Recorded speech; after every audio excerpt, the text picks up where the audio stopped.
Hi, welcome to part 4 of the restoration work of my 1960 Morris Mini Miner. I'm John, living in Milton Keynes in the United Kingdom.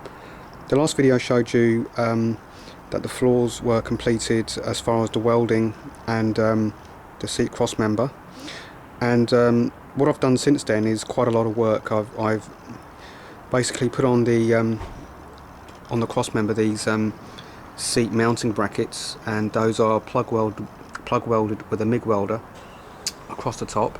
Those are the original brackets which I've reused.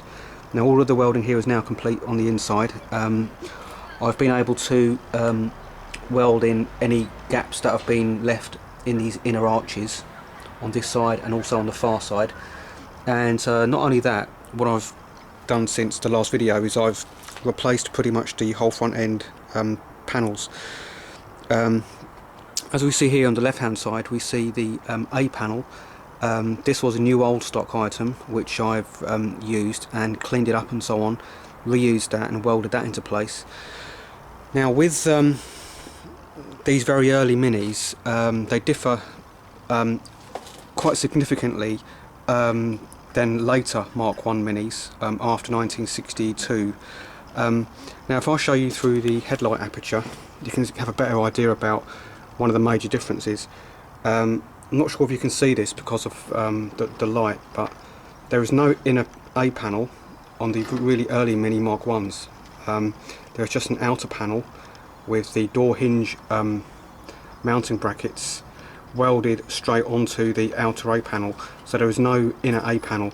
But what there is instead, there is a closing panel or splash guard which will be going over that area to strengthen it up and obviously to keep the water out. So that was a major difference between the very early Mark I Mini, which is this one, and the later Mark I. Okay, so now that's all been welded in, so that area is looking quite tidy now. What I've also had to do was replace the inner flitch panels, inner wing panels. So what I've done is I've replaced both sides. So this side here with the radiator, this is the radiator shroud. So I've replaced the radiator shroud with a new inner panel, flitch panel, and also welded in place the original body number, which is here. That's the original plate which I welded on. So all of this was added on as a sub-assembly up to just past this stiffener over here, so on the outside. So that's been replaced. So the same on the other side.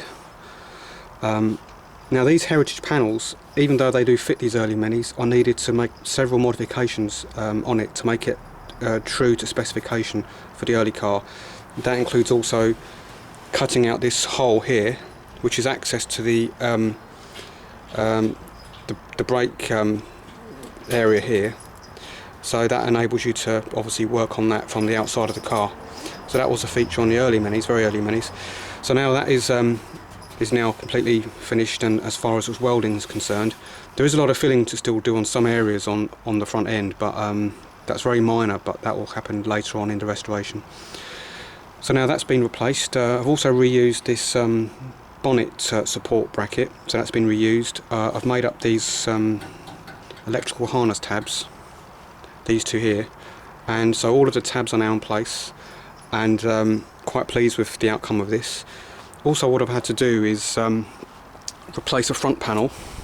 Now it's very important that on the front end of a Mini, when you replace a front end, particularly this front panel assembly here, that you have the subframe in place when you do it. Now the subframe, which is this part here, which runs all the way around and bolts onto the underside of the body, over here and over here. There are mounting points here, and also it bolts on. I'll just go around here and show you. It actually bolts onto the front panel through here, through this hole here, and on the other side through this hole here. So the whole front end was removed, but the only way to get it in the correct position is to keep the front subframe in place when you do it. If you take the front subframe off at the same time, then you'll never have a good reference point or datum to align the panels properly. Now it's really important at this stage when panels are being replaced, to start with the front panel, but then the next thing to do when replacing a front end is to always make sure the bonnet is in position as well. The bonnet's in position and adjusted so it sits correctly. Now it takes quite a long time to line things up properly, and that also includes fitting the wings, but only temporarily fitting the wings. So what I generally tend to do is to use little 3mm self-tapping screws on the flanges, and little clamps to clamp them together before final welding. So once I'm happy with the bonnet, obviously it's not here at the moment, but the bonnet in place, with the wings in place just temporarily, with the front panel in place temporarily. Once I'm happy with that, only then is it possible really then to start welding. The first panel then to weld into place after the flitch panels were in place was this front panel. Okay, so once the inner wing or flitch panels on either side are in place and the front panel, then pretty much fitting the wings is quite simple. It's quite a formality to fit wings on a Mini. It's very, very easy to do, but it's crucial to make sure that the panels are in the right position. So the order of panel replacement here, if the whole front end is removed, is to basically fit the front panel first, with making sure the subframe's still there. Fit the front panel. The front panel can only really go in one place. It's mounted, so you basically bolt them through here. So that's the front panel in place. Then you fit the bonnet. Make sure the bonnet fits okay between the front panel and the scuttle panel here. Make sure that the gaps are correct and it closes properly. And then the flitch panels, the inner panels, are basically adjusted so that they're exactly in the right position in relation to the wing, the front panel and the bonnet. So pretty much everything, just making sure that it's all fitted into place at the same time, maybe with some screws or clamps. And once you're happy with that, then, as I said, welding commences. So basically the front panel bolted into place. Then the next thing that I did was fit the flitch panels, and then basically once these panels are fitted, as I said, everything else is quite simple. But it is common knowledge that the front end on a Mini is very easy to replace. So that is true, but only if you get things lined up properly. It took me several weeks to make sure everything fitted correctly before I actually started welding on this front end. But anyway, now that's complete. I've got the bonnet removed at the moment, because what I'm about to do, I don't know if you've noticed so far, but I've got this clamp over here.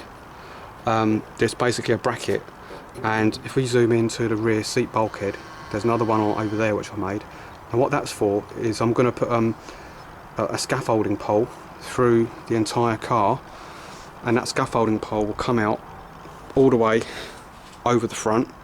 So basically I can put it onto a frame and turn it upside down. So that's the final thing I need to do, is to turn it upside down and then basically continue welding underneath the car, and then basically that will be all the welding complete.